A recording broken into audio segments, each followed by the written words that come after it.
Praise God. ఈరోజు దేవుడు ఇచ్చిన కృపను బట్టి దేవునికి వందనాలు చెల్లిస్తున్నాను. ఈరోజు హోషేయ గ్రంథం నుండి చివరి భాగం మనము తెలుసుకుందాము. ఇశ్రాయేలీలు ఎప్పుడైతే దేవుడిని విసర్జించి దేవునికి వ్యతిరేకంగా జీవిస్తున్నారో, ఈ హోషేయ గ్రంథం అంతట్లో కూడా మనం తెలుసుకుంది ఏంటంటే, హోషేయ ఒక ప్రవక్త.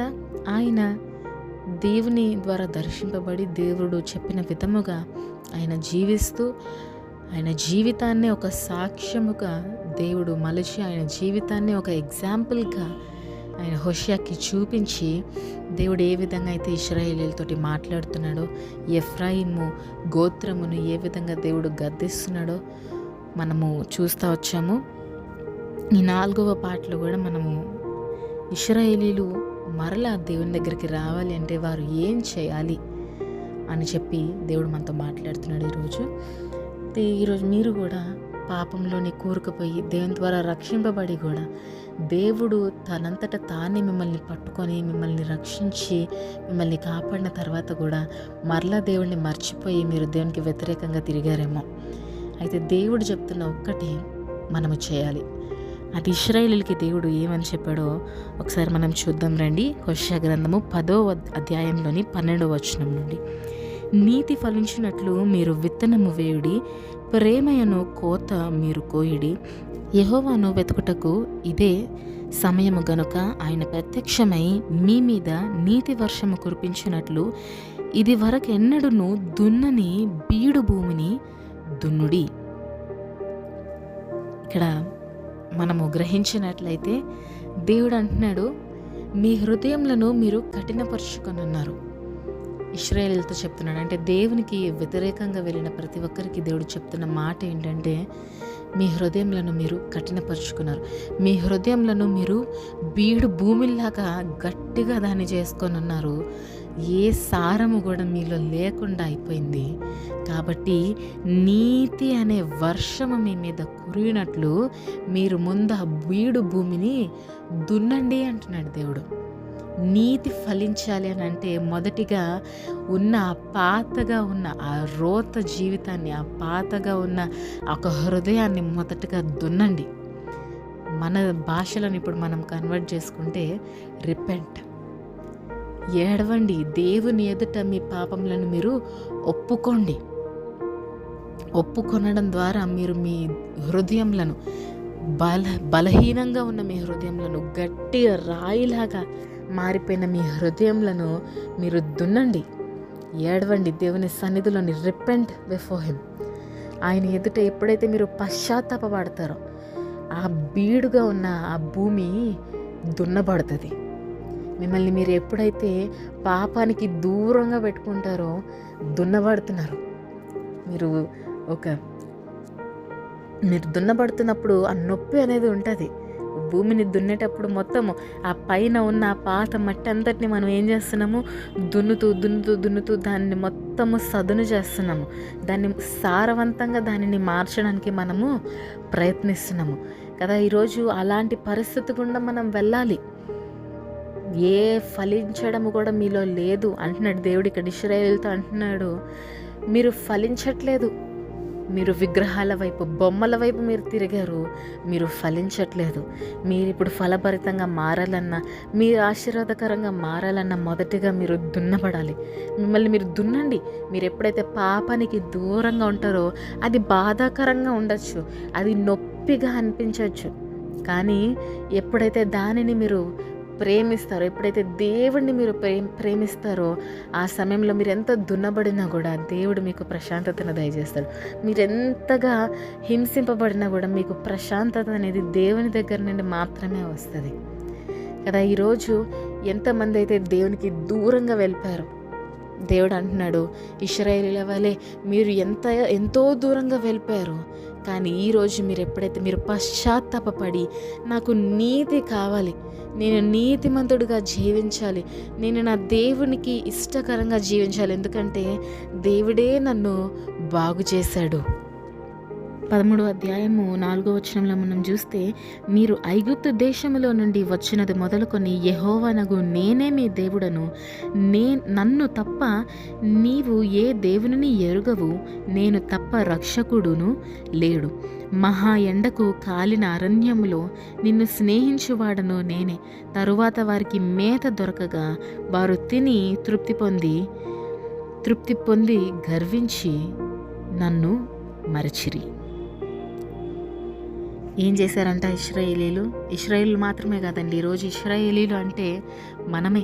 ఎన్నోసార్లు దేవుడు మనల్ని ఆ చెరలో నుండి మనల్ని విడిపించిన తర్వాత, ఆ ఇబ్బంది నుండి, ఆ కష్టము నుండి మనల్ని విడిపించిన తర్వాత ఏం చేస్తూ ఉంటాం? ఆ రోజు ఇశ్రాయేలీలు ఏం చేశారంట? అరణ్యంలోని వారు ఎంతగానో ఆ ఎండకు వారు బాధపడుతున్నప్పుడు దేవుడు మేఘస్తంభమై వారికి తోడుగా ఉండి, వారు ఎక్కడ నడుస్తున్నాడు అక్కడ మేఘస్తంభమై, రాత్రి అగ్నిస్తంభముగా వారికి వెలుగునిస్తూ వారి ప్రయాణంలోని దేవుడు వారికి సహాయం చేస్తే, వారికి భోజనము పెడితే, తినడానికి ఆహారం ఇస్తే, వారి బట్టలు చిరిగిపోకుండా, వారి చెప్పులు అరిగిపోకుండా వారిని 40 సంవత్సరాలు వారిని పోషిస్తే అరణ్యంలోని, తిరిగి వారు దేవుడిని ఏం చేశారు? విసర్జించారు, గర్వించారంట. వారు మేత పొందిన తర్వాత, వారు తిండి పొందిన తర్వాత, వారు తృప్తి పొందిన తర్వాత వారు ఏం చేశారు? దేవుణ్ణి విడిచిపెట్టారు. వారు గర్వించి దేవుణ్ణి విడిచిపెట్టారు. ఈరోజు మనం ఎన్నో అడుగుతాం దేవుని దగ్గర, దేవా నువ్వే నాకు సహాయం. కష్టంగా ఉన్నప్పుడు దేవా నువ్వే నాకు సహాయము, నువ్వే నాకు తోడుగా ఉండాలి ఈ సమయంలోని అని చెప్పి దేవుడిని అడుగుతాము. కానీ ఎప్పుడైతే దేవుడు సహాయం చేస్తాడో దేవుణ్ణి మర్చిపోయి మరలా మన పాత రోత జీవితానికి మనం వెళ్ళిపోతూ ఉంటాం. ఇలా జీవించడం ద్వారా ఎవరు మెప్పు పొందుతున్నారు,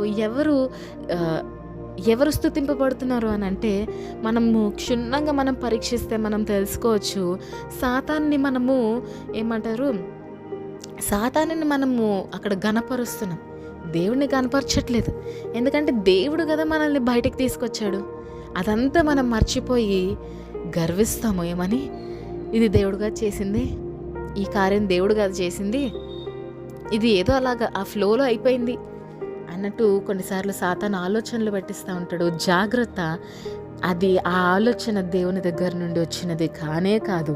అది సాతాను మిమ్మల్ని దేవునికి దూరంగా చేయడానికి కలిగించే ఆలోచనలు. ఈరోజు మీరు గ్రహించాలి, దేవుడు నా జీవితంలో ఇన్ని కార్యాలు జరిగించాడు. నేను ఎప్పుడైతే కష్టంలో ఉన్నానో, నేను కష్టంలో కూరుకుపోయిన సమయంలోని నా దేవుడు మాత్రమే నాకు తోడుగా ఉన్నాడు అంటున్నాడు కదా దేవుడు.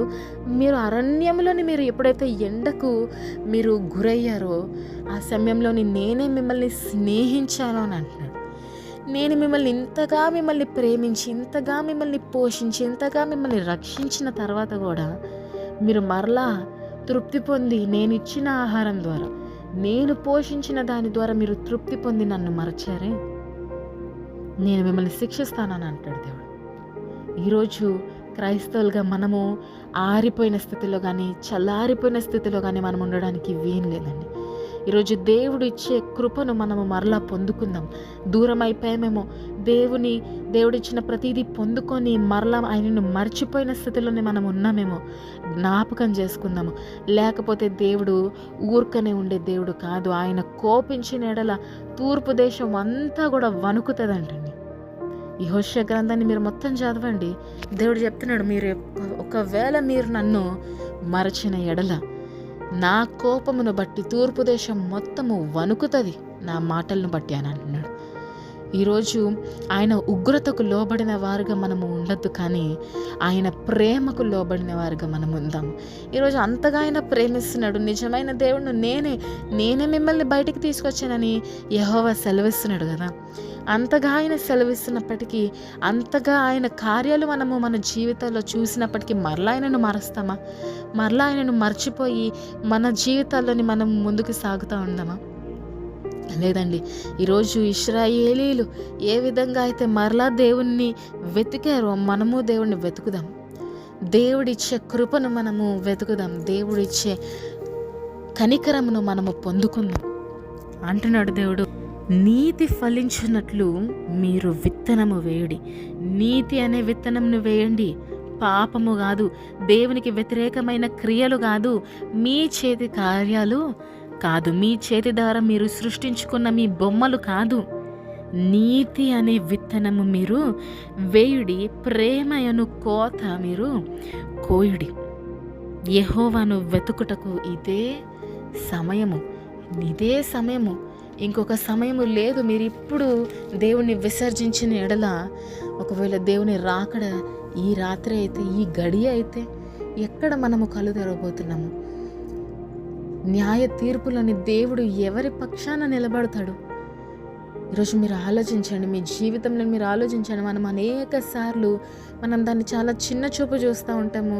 రక్షణ అనేదాన్ని మనం చాలా చిన్న చూపు చూసి, దేవుడు నన్ను క్షమిస్తాడులే, ఈ చిన్న పాపమే కదా, దేవుడు క్షమిస్తాడులే అని చెప్పి దేవునికి వ్యతిరేకమైన కార్యాలు చేస్తూ ఉంటే ఏ విధంగా దేవుడు మన పక్షాన పోరాడగలుగుతాడు? ఏ విధంగా దేవుడు మన పక్షాన నిలబడగలుగుతాడు? ఈరోజు దేవుడు మన పక్షాన నిలబడాలంటే మనం మొదటిగా దేవుడిని వెతకాలి. ఈ వెతకని ఎడల దేవుడు దొరకడు మనకి. ఈరోజు మనము దేవుణ్ణి వెతికేవారిగా మనము తయారవ్వాలండి.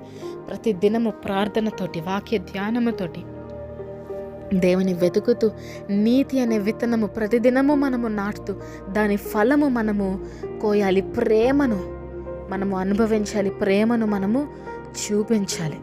ఈ విధమైన జీవితము మనము కలిగి ఉన్నట్లయితే నిజంగా దేవుని చేతిలోని మనము బలిష్ఠులుగా మనము జీవించగలుగుతాము. బలవంతుని చేతిలో బాణముల వలె మనము ఉండగలుగుతామండి. ఈరోజు ఇట్టి జీవితము మీకు కావాలంటే మొదటిగా మీ బీట భూమిని మొదటిగా దానిని దున్నండి.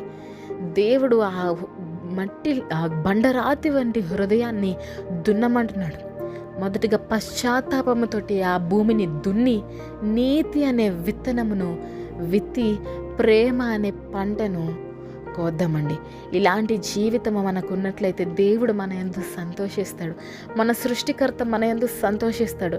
ఆయన మనల్ని చూసి బాధపడేవాడిగా ఉండడు, కానీ మన కార్యంను ఎప్పుడైతే మనము ఏడుస్తామో ఆయన సన్నిధిలోని మన కన్నీరంతటిని ఆయన ఒక బుడ్డిలోని దాచుకొని ప్రతిదానికి ఆయన జవాబు దయచేస్తాడు. ఈరోజు అలాంటి జీవితము మనం అందరము కలిగి ఉండాలని ఆశపడుతున్నాడండి ఆయన. కాబట్టి ఈరోజు ఆ బీట భూమిని దున్ని నీతి అనే విత్తనంను విత్తి ప్రేమ అనే పంటను కోసి దేవుణ్ణి సంతోషపరిచేవారుగా మనం అందరము జీవిద్దాము. ఈ చిన్న మెసేజ్ మీకు ఆశీర్వాదకరంగా ఉన్నట్లయితే మీ ఫ్రెండ్స్ తోటి, ఫ్యామిలీస్ తోటి షేర్ చేసుకోండి. Thank you. Praise the lord. Shalom.